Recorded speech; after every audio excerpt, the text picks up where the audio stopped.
নমস্কার, আমি ডক্টর তরুণ মণ্ডল। আমি আজ যে বিষয় নিয়ে আলোচনা করব সেটি হলো ফ্রোজেন শোল্ডার বা কাঁধ ব্যথার সমস্যা নিয়ে।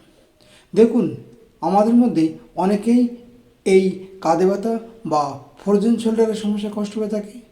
পুরুষ এবং মহিলা উভয়ই কষ্ট পায়। এই কাঁধে ব্যথার সমস্যা হলে কী কী সমস্যার সৃষ্টি হয়?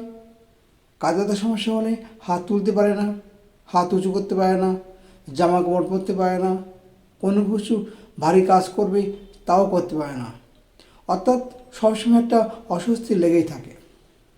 আমার কাছে একজন পেশেন্ট এসেছিলেন এই ফ্রোজেন শোল্ডার বা কাঁধে ব্যথার সমস্যা নিয়ে। ওনার বয়স হলো ৭৬। ওনার কী সমস্যা সেটা ওনার কাছ থেকে শুনবো এবং ওনার কাছ থেকে কেস ট্যাকিং করে যে মেডিসিন ওনাকে প্রয়োগ করলাম সেটাও আমি আপনাদের সামনে তুলে ধরব। চলুন, ওনার সমস্যা কী সেটা ওনার মুখ থেকে শোনা যাক। অজিত বিশ্বাস। অজিত বিশ্বাস। বয়স কত?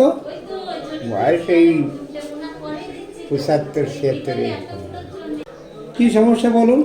সমস্যা এই পড়িয়ে দিয়ে এই জায়গা বানিয়ে গেছিলো, তাই সেই জায়গায় আর অসুবিধে না। এই জায়গায় এই গিরে ব্যথা সমস্যা, হাত উঠতে পারি না, জামার গেঞ্জি খুলতে পারি না, এই জায়গায় সমস্যা।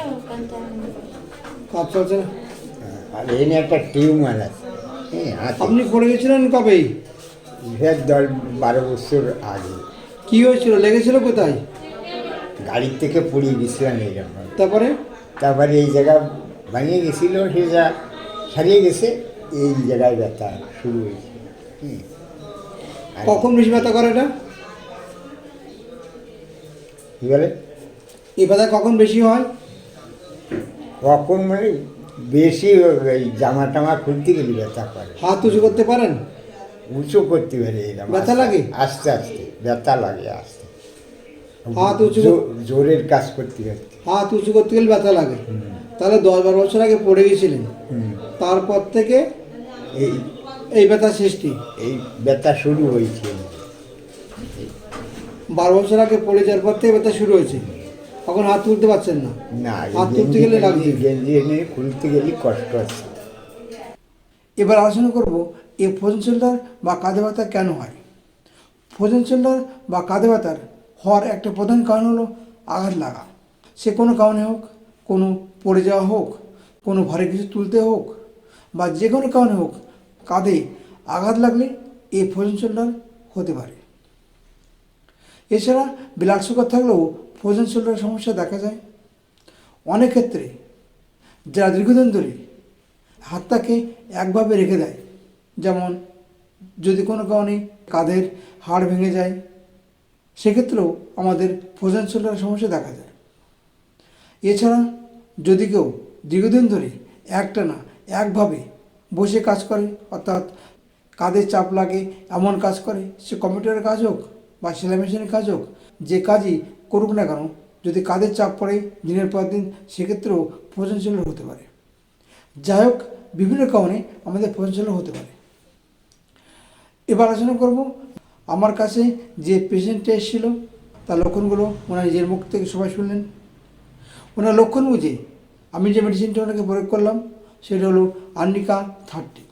এই আর্নিকা 30 ওষুধটা খাওয়ার পরে আশা করি উনি সম্পূর্ণ ভালো উঠবেন এবং সুস্থ উঠবেন, যেহেতু ওনার একটা আঘাত লাগার হিস্ট্রি আছে। যাই হোক, আপনারা যারা এরকম সমস্যা কষ্ট পাচ্ছেন, অর্থাৎ ফ্রোজেন শোল্ডার সমস্যা কষ্ট পাচ্ছেন, কাঁধে ব্যথার সমস্যা কষ্ট পাচ্ছেন, হাত তুলতে পারছেন না, একজন সঠিক চিকিৎসকের পরামর্শ মতো যদি আপনারা ওষুধ খান, তাহলে দিব্যি এই রোগ থেকে ভালো হতে পারবেন এবং সুস্থ হতে পারবেন। কারণ আমার চেম্বারে এরকম পেশেন্ট প্রতিনিয়ত আসে, ওষুধ খাওয়ার পরে দিব্যি সুস্থ উঠছেন এবং ভালো উঠছেন। আশা করি আপনারাও ভালো হবেন, সুস্থ হবেন, আমি আশা রাখি। তবে একজন সঠিক চিকিৎসকের পরামর্শ মতো ওষুধ অবশ্যই খেতে হবে। এই রোগ নিয়ে অযথা চিন্তা করার কোনো কারণ নেই। সামান্য কয়েক সপ্তাহ ওষুধ খেলে এই রোগ থেকে খুব সহজেই সুস্থ হতে পারবেন এবং ভালো হতে পারবেন। আজ এই পর্যন্ত, আবার দেখা হবে অন্য কোনো হেলথ বিষয় নিয়ে আলোচনা করতে। নমস্কার, ভালো থাকবেন, সুস্থ থাকবেন।